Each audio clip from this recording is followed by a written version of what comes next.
नमस्कार मेरे कुछ कही और कुछ अनकही के श्रोताओं। मित्रता क्या होती है, इसी विषय को समझाती है मेरी आज की ये कहानी, एक नवयुवक और उसके मित्र। ये एक स्पेनिश कहानी है जो जुआन मैनुअल द्वारा लिखी गई है। तो चलिए शुरू करते हैं। एक नवयुवक और उसके मित्र। एक बूढ़े भले आदमी का लड़का था। अन्य उपदेशों के साथ ही साथ उसने अधिक से अधिक मित्र पैदा करने के लिए भी कहा। लड़के ने भी पिता की आज्ञा के अनुसार ही काम किया। लड़के ने मित्रता बढ़ानी शुरू करी और जो गुजारा उसको मिलता था वो अपने मित्रों के साथ गुजर करता उससे और उनको प्रसन्न करने की यथाशक्ति कोशिश करता। यही नहीं, वो मित्र भी उसकी आवश्यकता पड़ने पर उसके लिए अपनी जान भी दे सकते थे, ऐसा वो लोग कहते थे उस नवयुवक से। एक दिन जब वो नवयुवक अपने पिता के साथ बातें कर रहा था तो उसके पिता ने पूछा कि तुमने कुछ मित्र बनाए? तो लड़के ने कहा, हाँ, मैंने लगभग 10 मित्र मेरे ऐसे हैं जिन पर कि मुझे बहुत ज़्यादा विश्वास है। मेरे ऊपर कितनी ही दुख या विपत्ति पड़े वो मुझे नहीं छोड़ सकते। पिता को बड़ा आश्चर्य हुआ। बोले, मेरी इतनी उम्र बीत गई और मैंने अब तक केवल अपना 1.5 मित्र बनाया है और तुमने इतनी जल्दी 10 मित्र बना लिए? बोला, हाँ पापा, बिल्कुल मैंने ऐसा ही किया है।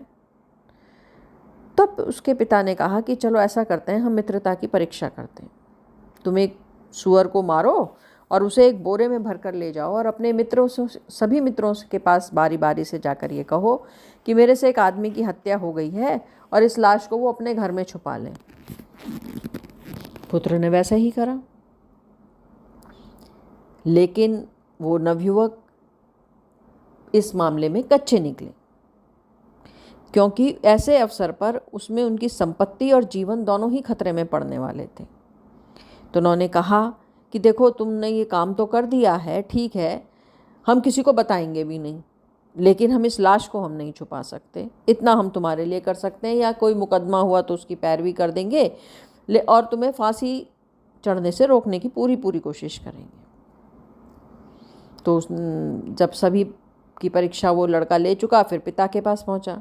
पिता बोला कि अब ठीक है, तुमने अपने दोस्तों की परीक्षा ले ली, अब तुम मेरे आधे दोस्त के पास जाओ। उन्होंने कहा था ना मेरे 1.5 दोस्त हैं, तो अभी एक दोस्त पे नहीं भेजा, आधे दोस्त पे भेजा। वो वहाँ लेकर गया।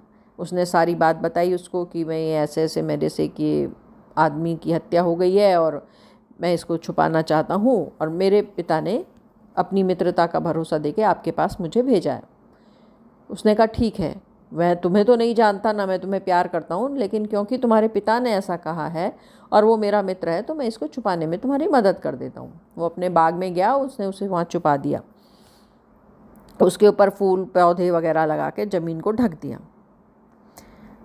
तब नवयुवक ने आकर सब बात अपने पिता को बताई। पिता ने कहा कि एक निश्चित दिन को वो आपस में राय करेंगे और अपने इसी मित्र के साथ वो किसी बात को लेकर विवाद करने लगेगा और अंत में उस पर गहरी चोट करेगा। अवसर आने पर ऐसा हुआ। तो वो आदमी बोला, मेरे नौजवान बच्चे, तुमने ये ठीक नहीं किया, लेकिन याद रखो कि इस अपराध के लिए, अन्य किसी भी तुम्हारे अपराध के लिए, मैं बाग वाली बात किसी को नहीं बताऊंगा। देखा आपने, आधा मित्र क्यों कहा? उसने उसे छुपा तो लिया, लेकिन वो ये बताने से भी नहीं चूका कि वो बात किसी को नहीं बताएगा। लड़के ने फिर आके सारी घटना पिता को बताई। उसके पिता के मित्र ने कहा कि उसके सम्मान और प्राण दोनों की रक्षा करने के लिए उससे जो भी बन पड़ेगा वो अवश्य ही करेगा। ये बात उस लड़के के जो एक मित्र था, जो लड़के के पिता का जो एक मित्र था, आधे वाले की तो बात अभी हमने करी, जो एक मित्र था उसने ये बात कही कि उसके सम्मान और प्राण दोनों की रक्षा के लिए जो भी उससे बन पड़ेगा वो अवश्य करेगा। दुर्भाग्यवश उस शहर में एक आदमी की हत्या हो गई थी और हत्यारे को कोई नहीं जानता था, परंतु बहुत से लोगों ने उस नवयुवक को रात में अपने कंधे पर बोरा रखकर जाते हुए देखा। इसलिए उन्होंने अनुमान किया कि अवश्य ही यही हत्यारा है। सारांश यह है कि उन्होंने उसकी सूचना पुलिस को दी, वो गिरफ्तार कर लिया गया और उसे हत्यारा घोषित कर दिया।